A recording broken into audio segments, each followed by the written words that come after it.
Hi, my name is Julie Fei-Fan Balzer. I'm here in the Crafters Workshop booth, and I'm super excited to show you some of my new Balzer design stencils. So if you look down at my workspace right here, I have a background that we created just with distress ink, and then I'm using this new face stencil. Now, face stencils are all the rage, and what I've noticed is a lot of them look like other people's art, other people's designs, and what I wanted to do is create a stencil that you could fully customize yourself.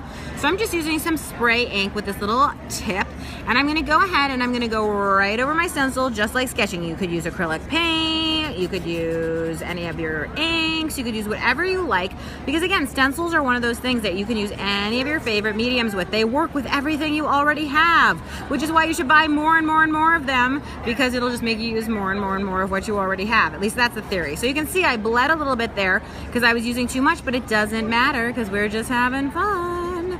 So now again, I talked about making these really customizable. Let's say I wanted this to have one eye that's from this stencil, but guess what I can do? I can go ahead and I can move this, and I can pick maybe a different eye from a different person to put on here. So that's one way to change the style, but of course you can also change the style by, let's say you have a clean and neat style. Well, you could go in there and you could shade this face perfectly, but if you're like me and you have kind of a crazy style, and I'm doing this upside down, so let's hope it works out, I'm gonna go ahead and I'm just gonna add a neck on. We can do some hair sweeping down, however you want. There you go, something like that. She can have really cool there. We can do a big flower coming off of her so that it really becomes your own, and you can use the same stencil over and over for a different result every single time. You can give her a smile, maybe only on one side, so she has an enigmatic smile. You never know, women are mysterious, okay?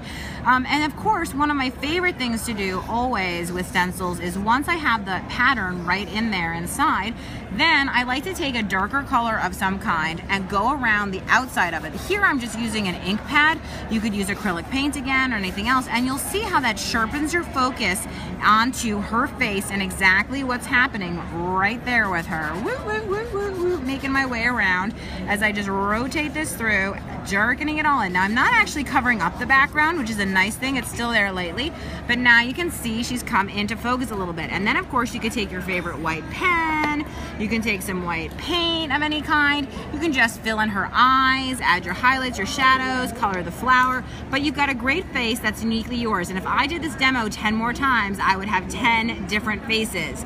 So, you know, use stencils as a tool to help you show what kind of artist you are, not just as something to get somebody else's art into your work. Be you, your authentic artist. So I hope you enjoyed this quick tip from me, and do visit the Crafters Workshop website as well as my blog, which is balzerdesigns.typepad.com.